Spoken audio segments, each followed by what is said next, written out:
ఏంటి ఎన్ని పూలా కొన్నావా? లేదు లేదు, గార్డెన్ లో, మన గార్డెన్, టెర్రస్ గార్డెన్ లో. మన టెర్రస్ గార్డెనా?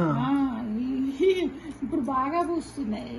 ఎట్లా అంటే మీరు గానుగా మనకు ఆయిల్ ఇస్తాడు కదా, ఆ గానుగా తన్ని మనము అడిగాం కదా, చెక్క ఏం చేస్తారంటే ఆవులకి ఇస్తామండి కిలో లెక్క అన్నాడు కదా. అయితే మనం అడిగితే మనకి ఇచ్చాడు కదా. అది నేనేం చేశానంటే బియ్యం కడిగిన నీళ్ళల్లో కొంచెం చెక్క తీసుకొని నానబెట్టా 2 days. నానబెట్టి దానికి కొంచెం ఆవు పిండి కూడా కలిపి కొంచెం బెల్లం వేసి ఫెర్మెంటేషన్ అయ్యే వరకు ఒక 2 days 3 days ఉంచి చక్కగా ఈ మల్లె చెట్లకి చాలా బాగా పనిచేస్తుంది అది. అలా ఇచ్చానమాట. అసలు 10-15 పూలు పూసేది, ఇన్ని పూలు వస్తున్నాయి. నేనే షాక్ అయినా, అబ్బో ఎంత బాగా వస్తున్నాయి. అప్పుడు నేను కటింగ్ చేశానులే. కటింగ్ చేసిన తర్వాత ఫస్ట్ విడతలో బాగా వచ్చినాయి. ఇంకా సరేలే, ఫస్ట్ విడత బాగానే వచ్చినాయి, ఇంక పర్వాలే బాగానే వస్తుంది చెట్టు అనుకున్నాను. సరే, ఆ కాపు అయిపోయింది. అయిన తర్వాత నేను ఆకులన్నీ దూసేసి మళ్ళీ మంచిగా ఇది ఇచ్చా, లిక్విడ్ ఇచ్చేటప్పటికి చక్కగా చక్క నీకు కొత్త రెమ్మలు వచ్చేసినాయి, మొగ్గలు వచ్చేసినాయి. ఇప్పుడు గుమ ఇట్లా మల్లె పూలు ఇన్ని, విరజాజి పూలు ఇన్ని వస్తున్నాయి. ఇంకా అసలు ఈ పూలు ఏంటంటే చిన్నగా ఇట్లా ఉంటాయి కదా, దీన్ని మాల కట్టడానికి రాదు. దీన్ని బొడ్డు మల్లె, దొంతర మల్లె అంటాం అన్నమాట.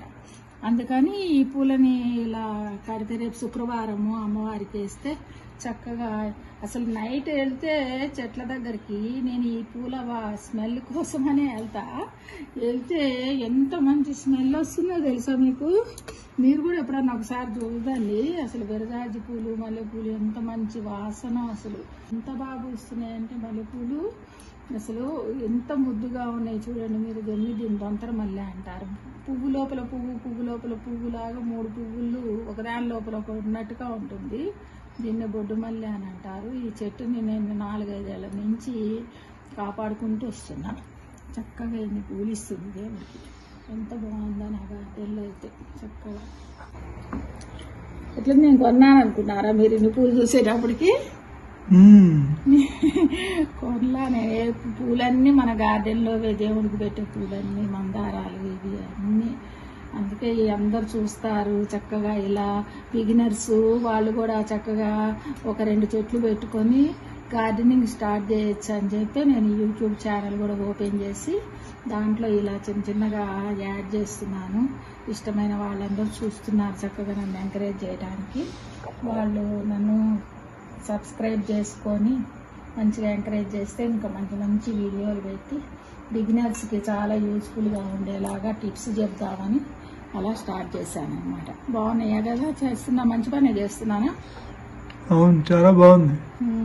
అదే చక్కగా ఇట్లా ఏమేమి వేస్తే మంచిగా వస్తాయి ఎట్లా అన్నది చెప్తా అనమాట. ఇట్లా గుచ్చుతున్నాయి, ఎందుకంటే మాల కట్టడానికి రాదు కదా. ఇట్లా గుచ్చి కూడా అమ్మవారికి చక్కగా ఇట్లా చూడండి, గుచ్చేటప్పటికి ఇట్లా మంచిగా దండ వస్తుంది. చక్కగా ఇట్లా ఎంత పెద్ద దండ అయిందంటే పటానికి వేస్తే ఎంత బాగుంటుందో అమ్మవారికి, ముద్దుగా ఉంటుంది. మొత్తం ఇదంతా గుచ్చి అవేమో ఎట్లయినా మాల కట్టాల్సిందే అవి లేకపోతే విడిగా అష్టోత్తరం చేస్తాను కదా, విడి పూలతో పూజ చేస్తాను.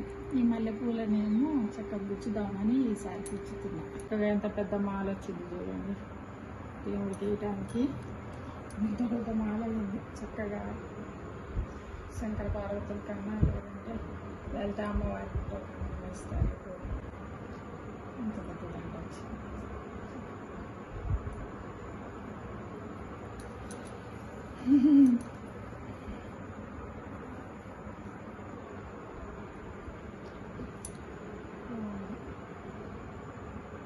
ఇంట్లో పెట్టుకొని రేపు పూజకు రావాలి.